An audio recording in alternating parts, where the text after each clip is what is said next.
Hello guys! Welcome to my YouTube channel. Ngayon ay tuturuan ko kayo kung paano mag-crop ng video sa CapCut. At kung hindi ka pa nakasubscribe ay mag-subscribe ka na at iyon ang notification bell para updated ka sa ating mga tutorial. Open nga lang natin ang CapCut.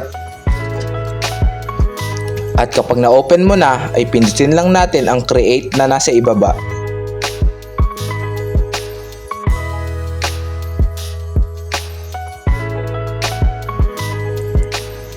Kapag napindot mo na ay pipili lang tayo dito ng video.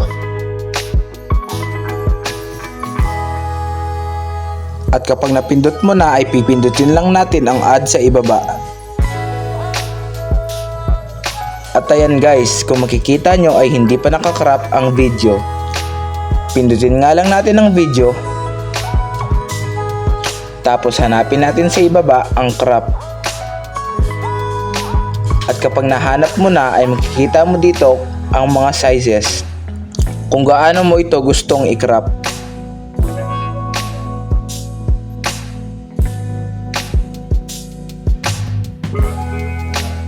At kapag okay na ay pindutin mo lang ang check sa itaas.